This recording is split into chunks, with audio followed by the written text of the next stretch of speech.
Marwah Asia di ajang Piala Dunia 2022 bakal dijaga oleh timnas Jepang. Sebelumnya mereka telah memastikan diri lolos ke Piala Dunia sejak Maret 2022 lalu. Kekuatan timnas Jepang sendiri juga tak bisa dianggap remeh. Dari matahari terbit bisa jadi tim kuda hitam di ajang 4 tahunan tersebut dengan materi pemain terasa Eropa.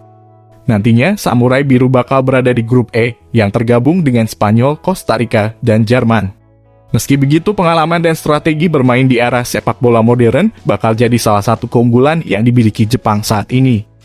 Lantas, mari kita lihat bagaimana peta kekuatan timnas Jepang di ajang Piala Dunia 2022 nanti. Kami pun telah merangkumnya sebagai berikut.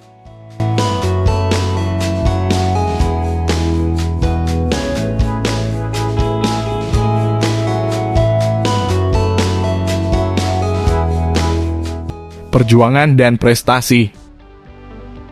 Jepang memulai debutnya di ajang Piala Dunia pada tahun 1998. Meskipun dapat dibilang negara ini condong sukses saat berkompetisi di Asia. Mereka sukses menjuarai Piala Asia sebanyak 3 kali dalam 4 final terakhir yang dilakoni Maya Yoshida dan kawan-kawan. Sementara itu, lolosnya Jepang ke Piala Dunia 2022 ini menjadi yang ketujuh bagi mereka. Perjalanan Jepang ke Piala Dunia 2022 pun juga bukan hal yang mudah. Namun kepastian itu didapat setelah mengalahkan Australia di kualifikasi zona 2 Asia. Samurai Biru finish di posisi kedua klasemen dengan torehan 22 poin. Dari 7 kali kemenangan, sekali imbang, dan 2 kali kekalahan dalam 10 pertandingan. Takumi Minamino dan kawan-kawan hanya berselisih 1 poin dari sang pemuncak klasemen, Arab Saudi. Aroma Eropa yang kental. Di dalam skuad timnas Jepang saat ini, terdapat kurang lebih 25 pemain yang berkarir di Eropa. Merujuk dari 2 laga terakhir mereka sewaktu jeda internasional melawan Amerika Serikat dan Ekuador.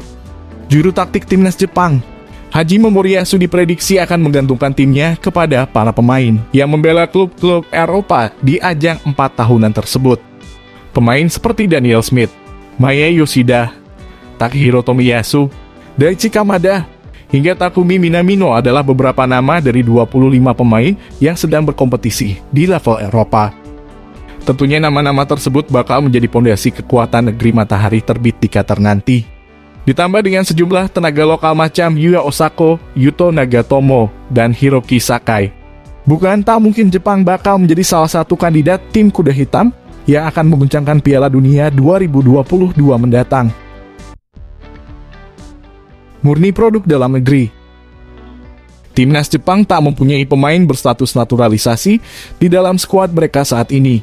Setidaknya sampai skuad yang diumumkan pada jeda internasional September 2022 kemarin. Menariknya, dari 36 nama yang dipanggil Hajime Moriyasu, hanya ada 1 nama asing. Dia adalah penjaga gawang bernama Daniel Smith, pria blasteran Amerika Serikat dan Jepang. Daniel juga kelahiran Amerika Serikat. Namun dia telah pindah ke Jepang sejak usia 2 tahun hingga saat ini. Otomatis pemain yang kini tengah merumput bersama klub Belgia Saint-Truiden dianggap pemain lokal, bukan naturalisasi atau pemain asing. Sebelumnya, negeri Sakura memang sempat diperkuat pemain naturalisasi ketika tampil di ajang Piala Dunia. Uniknya, Jepang yang berkiblat dari sepak bola Brasil juga menaturalisasi pemain dari negeri Samba seperti Rui Ramos. Sekedar informasi, koneksi Brasil dengan sepak bola Jepang memang bisa dibilang sangat erat, dan hal itu tercermin dari gelaran J-League.